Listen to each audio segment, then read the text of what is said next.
avec les biscuits de Lamine Monyouma Sissé. On aborde encore le premier sujet inscrit à l'ordre du jour, Boubacar Sanso Bari. Pourtant, c'est cette démarche qu'on peut en tout cas dire qui a coûté le poste à l'ancien Premier ministre Mohamed Beavogui quand il a annoncé qu'il va finalement mettre en place un véritable cadre de dialogue. On a senti des scènes de solidarité à l'endroit du ministre Mori Kondé. Oui. Aujourd'hui, le président Mamadi Doumbouya prend les choses en main. Est-ce qu'il est en train de se dédire ou c'est une dynamique qui s'impose à lui, la mise en place enfin d'un cadre de dialogue inclusif? Quelles sont vos premières grandes leçons? Alors, je pense davantage à une dynamique qui s'impose à lui qu'une prise de conscience. Je pense que on est à la limite tous d'accord que le décret qui a été publié hier est dicté par le sommet à venir de la CEDEAO qui se tient à New York. Mais je suis d'accord avec vous que c'est du temps perdu, mais inutilement, parce que nous devons nous souvenir que c'est le 20 juin dernier que le Premier ministre, à l'issue de la tournée à l'intérieur du pays, a indiqué que prochainement, il enverrait par le biais du ministre de l'administration du territoire des lettres d'invitation aux partis politiques et aux entités de la société civile pour une rencontre qu'il présiderait, rencontre qui enclencherait le véritable dialogue. Il ajoutait dialogue sincère, dialogue franc. Ouais. Beaucoup de qualificatifs qui ont rassuré à l'époque. Et nous savons dans quelles conditions la rencontre dont on parle là a eu lieu par la suite. Parce qu'une première invitation envoyée par Mori au parti politique n'avait pas été acceptée. Il a fallu que le Premier ministre à l'époque fasse un ultime communiqué, je crois, pendant le week-end pour repousser la rencontre afin de convaincre toutes les entités à venir à la rencontre. Et après, tout le monde était là. Oui, tout le monde était là. Tous ceux qui ont été invités ont répondu présent à l'appel. Mais depuis, ça n'a pas pu progresser. Or, aujourd'hui, si vous examinez le contenu du décret rendu public hier, il reprend textuellement ce que voulait mettre en place Mohamed Beavogui. C'est-à-dire, l'histoire est en train de lui donner raison. D'abord, vous savez qu'il y a eu un débat. On en a. Ah mais oui là, la réalité est là. La réalité est là. En tout cas, ce qu'il a dit, c'est ce qui est en train d'être fait là. Sauf qu'il n'avait pas réussi. Il n'a pas été en mesure de réussir. Non, il n'était pas là, Monyouma Sissé. Allez-y. Oui. Alors, parce que le cadre de dialogue dont on parle, vous savez que pendant des mois, on a débattu entre cadre de dialogue inclusif, cadre de concertation inclusif. Or, aujourd'hui, c'est le président de la transition lui-même qui publie le décret portant sur un cadre de dialogue inclusif. À cela, il ajoute que le dit cadre est placé sous l'autorité du Premier ministre. Or, le débat, vous l'avez dit, c'est justement la volonté de l'ancien Premier ministre de récupérer l'initiative du dialogue qui avait suscité une vague de protestation de la part de certains ministres. En premier, naturellement, le ministre de l'administration du territoire, mais on avait vu dans la foulée Ousmane Gawal Diallo, on avait vu Mamadou Nanyale Bari, et c'est cette fronde-là qui a fini par emporter Mohamed Beavogui. Alors, 3 mois quasiment juste jour pour jour, parce que hier on était le 19 septembre, on publie mais librement ce décret-là et on concède tout ça. Alors, ce que vous tirez comme leçon. Non, en fait, ce que j'avais déjà appris, c'est que un projet de décret, parce que je suis en train de me demander en réalité si ce n'est pas un projet de décret que Mohamed Beavogui avait laissé sur place, qui a finalement été signé par le président de la transition et mis au compte de l'actuel Premier ministre. Parce qu'à l'époque, Mohamed Beavogui s'était battu pour que le président de la transition lui reconnaisse comme celui qui conduit le dialogue. Et il voulait que cela garantit par un décret. On lui avait demandé de préparer un projet de décret. Il l'avait préparé jusqu'à son départ. Il n'avait pas obtenu la signature du président de la transition. Donc c'est à se demander parce que, encore une fois... Donc ça conforte la thèse que je viens d'avancer. Oui, mais c'est différent. Hein. Le projet de décret laissé par Mohamed Beavogui et celui qui a été publié hier. En quoi ils sont différents? On va lui donner tout de suite la parole. À plusieurs niveaux. Maintenant, il faut ajouter que sur la base de des premières réactions que nous avons des différentes entités, ce décret, la mise en place de ce cadre ne suffit pas nécessairement pour résoudre la crise. D'abord parce que depuis lors, il y a eu un médiateur médiateur de la CEDEAO. Dans le dispositif qui a été rendu public, il n'a aucune place. On ne le voit nulle part. On parle de facilitateurs nationaux. Oui, exactement. Ouais. Or, les gens vous disent que le déficit de confiance en Guinée est tel aujourd'hui que ce n'est pas très évident que des facilitateurs nationaux... De trouver l'oiseau rare. Et mieux, un facilitateur national, d'accord, mais des facilitateurs nationaux, c'est comme si face à un procès, on a plusieurs juges. Non, c'est compliqué. Des jurés qui doivent donner je pense qu'on avait eu l'expérience, on a vu précédemment une expérience où l'opposition et mouvance avaient chacun désigné un facilitateur pour conduire le dialogue. Je pense que, je ne sais pas...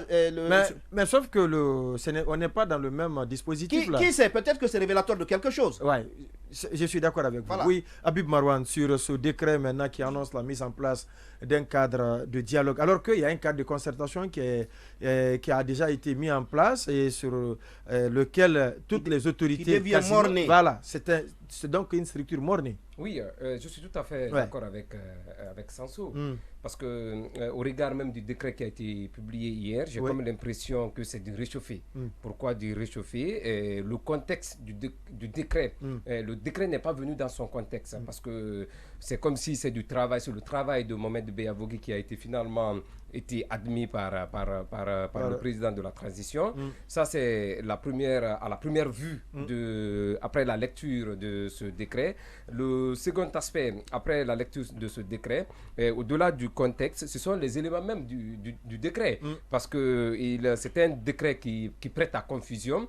À partir du moment où on a institué ici un cadre de dialogue sous la médiation de la CEDEAO, il y a eu les relevés ou les conclusions du cadre de concertation qui ont été officiellement adressés au chef de la transition. Donc, je pense que ce cadre de dialogue vient quand même mettre à l'eau aujourd'hui tous les efforts qui sont consentis par la CEDEAO. Est-ce que c'est une opération de charme? Parce que c'est une vilaine habitude de la part des autorités, même si on ne tient pas compte spécifiquement du contexte, de l'aspect contextuel. Mais malheureusement, on veut juste charmer l'opinion internationale parce que c'est un prélude quand même à ce mini-sommet qui est attendu du côté des États-Unis. Maintenant, est-ce que la CEDEAO va éternellement continuer à être dupe? Je ne pense pas. Ça, c'est un de deux. Est-ce que les garanties les légères qui ont été données dans ce décret suffisent pour amener toutes les parties autour de la table? Je ne le pense pas. Et aujourd'hui, est-ce qu'il faudra aussi aller voir loin? C'est-à-dire, est-ce qu'il faut douter même de la sincérité du décret? Ça, je suis tout à fait d'accord. Aujourd'hui, il y a lieu de douter de la sincérité de ce décret. Sinon, quand on parle d'une médiation sous-régionale, quand on parle de relevé de conclusion d'un cadre de dialogue ou de concertation qui ont été officiellement adressé au président de la République. Aujourd'hui, je ne vois pas cet autre amalgame qui vient d'être créé parce que ce cadre de concertation, c'est un amalgame de plus, mais aussi c'est une façon de créer la confusion et certainement dans l'optique de charmer. Mais de quand vous direz que c'est exprimé maintenant la bonne foi, puisque il n'y a pas de dialogue.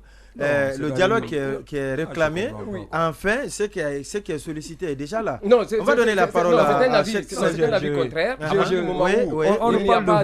Il n'y a pas de bonne foi des autorités. Certainement que les autorités... Non, ça, ce n'est plus à démontrer. Non, ce n'est plus à démontrer. Ce n'est plus à démontrer. À tout moment, mais est-ce que c'est parce que ces gens sont coincés aujourd'hui qu'ils acceptent de s'ouvrir, même si toutes les garanties ne sont pas réunies pour appeler tout le monde autour de la table? Il y a quand même des questions préjudicielles à évacuer autour de la table de négociation. On peut appeler tout le monde autour de la table avec des garanties qui ne tiennent que sur du fil. Je n'arrive pas à comprendre jusqu'ici parce que c'est un cadre quand même qui a été demandé. Très sollicité. Très sollicité par les acteurs politiques, nous-mêmes en tant que... Mais on a évolué, la situation a évolué. On va l'écouter là, oui, allez-y. Attendez, on a demandé, je ne sais pas, parfois, on ne peut pas vouloir une chose quand même, elles sont contraires. Ça a été toujours sollicité, même au sein de la société civile. Les politiques, nous-mêmes journalistes, on en a parlé ici. Combien de fois on a débattu pour la mise en place d'un cadre de dialogue inclusif par rapport au cadre de dialogue, au cadre de concertation. Donc je ne pense pas que ça soit une confusion. Ça a été demandé, c'est arrivé. Maintenant, ce qu'il faut comprendre par là, ça peut faire partie des éléments de langage. Parce que le Premier ministre, il est annoncé à New York pour prendre part au sommet de la CEDEAO. Alors, il va pourquoi? Il va naturellement pour avoir des armes. Il faut avoir des éléments de langage. Ceci, ça peut lui permettre d'avoir, ça peut faire partie de ces éléments de langage pour permettre au Premier ministre, une fois arrivé au sommet, d'avoir de quoi dire. Ça, c'est un deuxième aspect, c'est quoi? C'est qu'aujourd'hui, c'est un Premier ministre quand même qui se sent un peu fort, contrairement à Mohamed Beyavougui. Ouais. Qu'on le dise ou non. On a l'impression qu'il a plus de marge de manœuvre que son prédécesseur. Il y a ces choses qui se passent au sein du gouvernement aujourd'hui, des indiscrétions qui disent que quand vous voulez prendre une décision, vous venez, vous voyez le Premier ministre, il n'est pas d'accord. Vous partez, vous voyez le président de la transition, il vous renvoie au niveau du Premier ministre. Ça veut dire quoi? Ça veut dire qu'il est fort, contrairement à Beyavougui. Alors, ce qui a été aussi proposé par le Premier ministre en ce moment, d'alors, Beyavougui, concernant le cadre de dialogue, ça n'a pas été accepté. À son temps, ça n'a pas été accepté. Ouais. Alors, lui peut venir, étant quelqu'un qui se sent fort, et au regard même de ce qui se passe. Quand vous venez, vous voyez, voilà. Oui, de toutes les façons, il peut être rendu fort, ou de toutes les façons, dans l'autre, il est fort. Donc, il peut réchauffer, comme il l'a dit, le cadre de dialogue qui avait été mis en place pour amener le président de la transition à passer au décret. Ouais. Oui, Lamine Mouniouma Cissé, sur la mise en place enfin de ce cadre de dialogue. Oui, ce qu'il a dit, c'est pas faux. Le Premier ministre, Docteur Bernard Goumou. Oui, il a du galon. Et contrairement à son prédécesseur. Il a été rendu fort, je ne sais pas, mais de toutes les façons, c'est un Premier ministre. C'est vrai, on peut lui reprocher d'être parfois brouillon, mais il est très dynamique et pragmatique. C'est ce qu'on vous dit, c'est ce que disent ses collaborateurs, aussi bien dans le gouvernement qu'à la primature, contrairement à Mohamed Beyavougui qui était indolent, qui était apathique, qui malheureusement qui ne se bougeait pas. Et voilà, donc, et ça c'est... Dont on avait dépouillé l'autorité. Oui, non, quand vous êtes indolent, quand vous avez ces caractères-là, obligatoirement on dépouille. On peut marcher dessus. Oui, mais bien évidemment, c'est ce qu'il faut faire. Éviter, ouais. Alors, et ça c'est une chose. Deuxièmement, et c'est vrai, au-delà de tout ça, il est aussi aidé par la situation de la Guinée. Donc, la Guinée vue par l'étranger, les gens sont un peu excédés par... la conduite de la transition avec des engagements qui sont pris et qui sont de nature, selon certainement la communauté internationale, à les duper. Et lui, il a dit tout à l'heure, est-ce qu'ils vont continuer à être dupés ou continuer à écouter ce langage factice qui leur donne des garanties et qui ne sont pas en réalité des garanties qui permettent de progresser. Et ça, c'est parce qu'on a l'impression qu'un an après, on est toujours à la case de départ. On ne bouge pas, on avance en reculant, parce que quand on est encore à parler du cadre de dialogue un an après pour déterminer ce qui doit être fait dans la transition, un an après la prise du pouvoir, ce qui veut dire que tout ce qui a été fait par le passé, ce n'est absolument rien. C'est maintenant que la transition doit commencer. Les acteurs doivent se retrouver pour discuter un peu de ce qui doit être fait dans la transition. Alors, et l'autre chose, c'est pas aussi, c'est le contenu. Les gens s'étaient accrochés inutilement, bizarrement à la sémantique.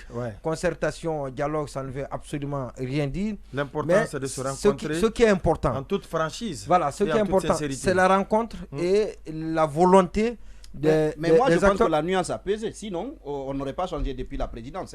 Non, je vous dis, non, c'est les acteurs qui ont exigé cela, qui ont imposé cela, mais malheureusement, c'était un débat inutile, infertile, et c'est un débat qui n'avait pas de sens, insensé. Parce que ce n'est pas ce qui est important. Comme ça, rien n'a changé parce que dans la démarche, le ministère de l'administration du territoire est toujours associé. Est toujours associé. On parle du technique. Voilà, justement, on a fait que changer. Associé et piloté fond 2. Le libellé, associé et piloté fond 2. On a changé le titre au lieu du cadre de concertation. On est maintenant avec le cadre de dialogue. Et la même chose. Et peut-être que ce qui a changé un tout petit peu, c'est que la désignation des membres de ce cadre de dialogue sera faite à la suite d'une concertation entre les acteurs politiques. Encore un autre point d'achoppement, et parce qu'il va être demandé aux acteurs politiques de proposer. Et nous savons qu'en pareil cas, quand on demande aux acteurs de proposer, c'est aussi bien évidemment une occasion pour la junte de retarder les choses, ou de respirer un petit peu. D'avoir un argument. Oui, Massouma. Oui. Alors, moi, je vois plutôt un Premier ministre qui est sur la même longueur d'onde que le président et les membres du CNRD.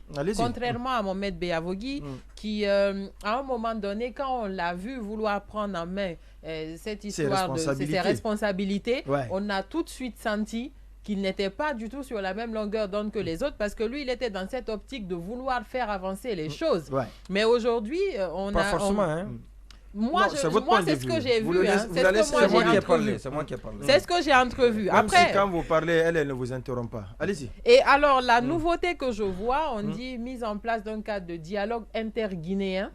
Je n'ai pas trop compris pourquoi interguinéen. Oui, c'est pour bouder en tous la présence d'un médiateur d'accord, ça éclaire plus les choses. Mais de l'autre côté, moi, cette histoire commence à me donner la paresse. Parce que honnêtement, à chaque fois qu'on nous parle... On déshabille Saint-Paul oui. pour habiller Saint-Pierre. En fait, ça n'a aucun sens. À chaque fois, on nous parle de ce cadre de dialogue. Et comme Monuma l'a dit, ils sont très conscients qu'à un moment donné, ça bloquera.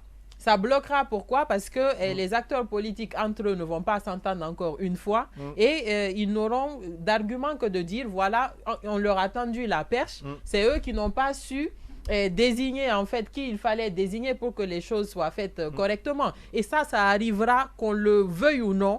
Ça, c'est prémédité. Si à la base, il y a de la mauvaise foi, oui, ça arrivera. Oui, il y a de la mauvaise foi, mais de l'autre côté, je ne crois pas à cette sincérité, mais de l'autre côté, nos acteurs politiques ne sont pas aussi les plus futés.